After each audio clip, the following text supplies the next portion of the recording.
दोस्तों नमस्कार, स्वागत है आपका यूट्यूब चैनल ईबी टेक में। आज है 4 मई 2024 और जान लेते हैं आज की महत्वपूर्ण खबरें जो आज के प्रमुख समाचार पत्रों पे छाई हुई हैं और आप सभी के लिए इम्पोर्टेंट हैं। सबसे पहले यहाँ पर देखिए अपडेट है यूपी टीजीटी पीजीटी भर्ती फर्जीवाड़े की। देखा 18 लाख रुपए में बिके थे टीजीटी पीजीटी के नियुक्ति पत्र। शिक्षक की नौकरी पाने के लिए पोस्ट ग्रेजुएट टीचर और ट्रेंड ग्रेजुएट टीचर परीक्षा 2021 में फेल होने वाले 9 अभ्यर्थियों ने 18 लाख रुपए में नियुक्ति पत्र खरीदा था। इन अभ्यर्थियों से भर्ती माफिया ने 8 लाख रुपए एडवांस में लिए थे, बाकी के 10 लाख रुपए नियुक्ति के बाद लेना था, लेकिन मामला खुल गया। सभी के नियुक्ति पत्र फर्जी थे। इनके खिलाफ 29 अप्रैल को कानपुर की कर्नलगंज थाने में मुकदमा दर्ज कराया गया है। शिक्षक भर्ती की परीक्षा में फेल होने वाले को सरकारी नौकरी दिलाने का झांसा देकर के गिरोह के सरगना ने 1.5 करोड़ रुपए से अधिक की ठगी की है। लाखों रुपए देकर के नियुक्ति पत्र खरीदने वालों में प्रयागराज, मिर्ज़ापुर, मेरठ, सीतापुर, वाराणसी, मुजफ्फरनगर के एक अभ्यर्थी शामिल हैं। इसमें 4 महिलाएं भी शामिल हैं और 5 पुरुष हैं।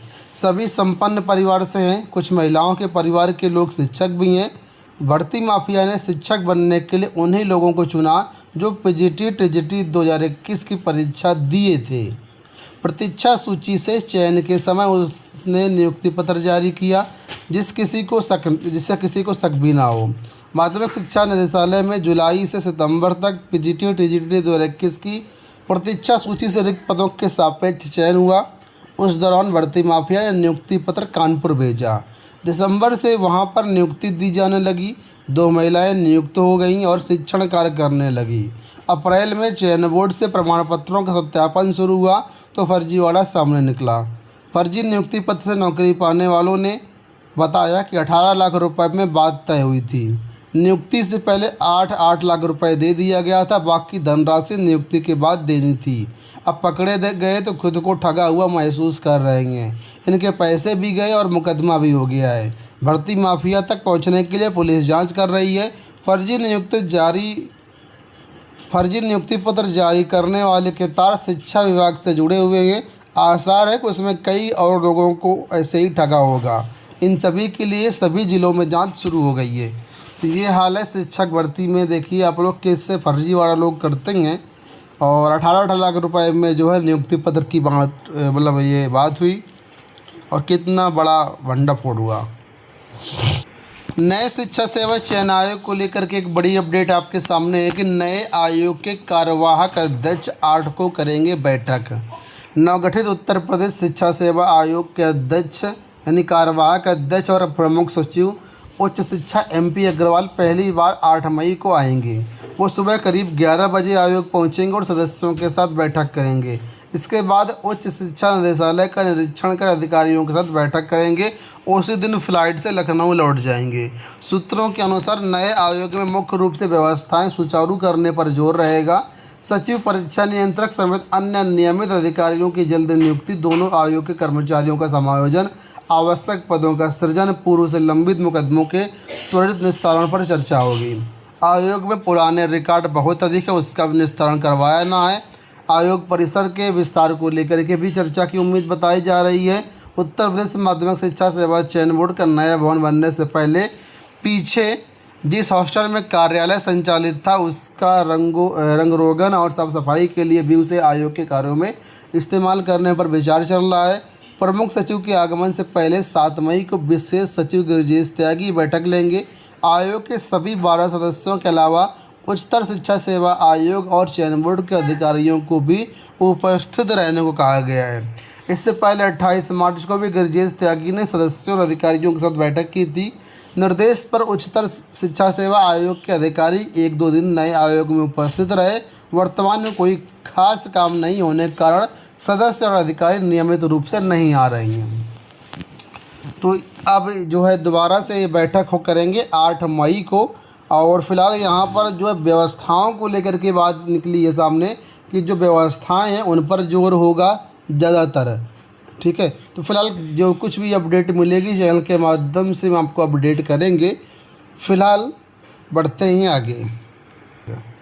माध्यमिक विद्यालयों में पढ़ाई का समय 1 घंटे बढ़ाया गया। अभी तक आप लोग जानते हैं कि उत्तर प्रदेश के जितने भी, चाहे वो सहायता प्राप्त माध्यमिक विद्यालय हैं या जीआईसी हैं, सभी में विद्यालय का समय अलग था। अब नई शिक्षा नीति के तहत ये कहा जा रहा है कि नई शिक्षा नीति में जो है मिनिमम 1200 घंटे साल भर में पढ़ाई अनिवार्य किया गया है। ऐसे में यहाँ पर जो है उसका पालन करने के लिए उत्तर प्रदेश सरकार की तरफ से जो है अब सभी माध्यमिक विद्यालयों का समय 1 घंटे बढ़ा दिया गया है। यानी कि अप्रैल से सितंबर तक, जहाँ पर पहले विद्यालय 7:30 से 12:30 बजे तक खुलते थे, अब ये विद्यालय 7:30 बजे से 1:30 बजे तक खुलेंगे। वहीं पर अक्टूबर से मार्च तक जो पहले 9:30 बजे से उनका समय हुआ करता था, मतलब 2:30 बजे तक, ठीक है, या कहें 9:50 से हुआ करता था 2:50 तक, अब यहाँ पर जो उसको 9:30 बजे से 3:30 बजे तक कर दिया गया है। और इसी में 15 मिनट का प्रार्थना सभा इंक्लूड रहेगा और साथ में 25 मिनट का जो है लंच भी इंक्लूड रहेगा। इस तरीके से 1100 घंटे की बजाय अब साल में 1200 घंटे की पढ़ाई करवाई जाएगी।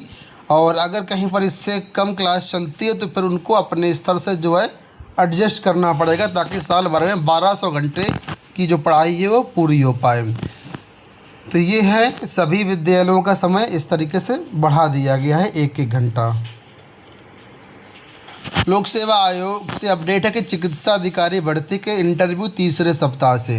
लोक सेवा आयोग ने कल मई महीने का जो है वो कैलेंडर जारी किया है कि इस महीने क्या क्या होगा। इसमें बताया गया है कि कई सारे पदों पर इंटरव्यू कराने की तैयारी है। इसी के बारे में यहाँ पर देखिए बताया गया है कि प्रदेश के चिकित्सा स्वास्थ्य कल्याण विभाग में चिकित्सा अधिकारी ग्रेड 2 के 2532 पदों पर भर्ती के लिए आवेदन प्रक्रिया पूरी होने के बाद लोक सेवा आयोग ने शुक्रवार को इंटरव्यू का कार्यक्रम जारी कर दिया है।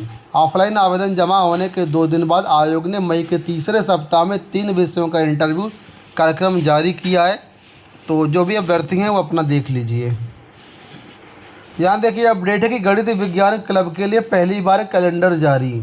प्रदेश के 2306 राजकीय माध्यमिक विद्यालयों में गणित और विज्ञान क्लब का गठन होगा।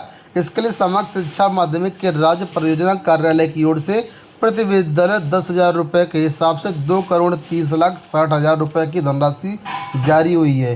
खास बात यह है कि पहली बार गणित और विज्ञान क्लब के लिए मासिक गतिविधियों का कैलेंडर जारी किया गया है। तो जीआईसी में जो है अब गणित विज्ञान क्लब के लिए कैलेंडर जारी हुआ है।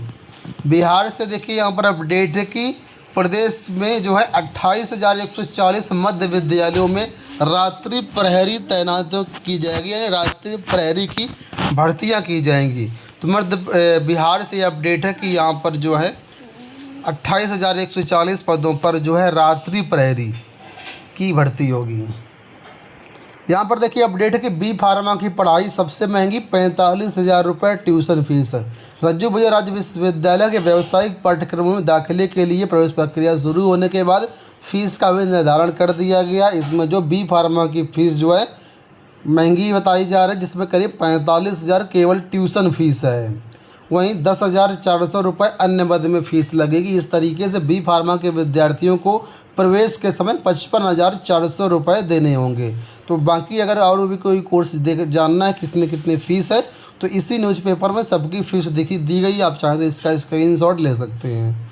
उम्मीद करेंगे वीडियो पसंद आया होगा। इस वीडियो में इतना ही। धन्यवाद।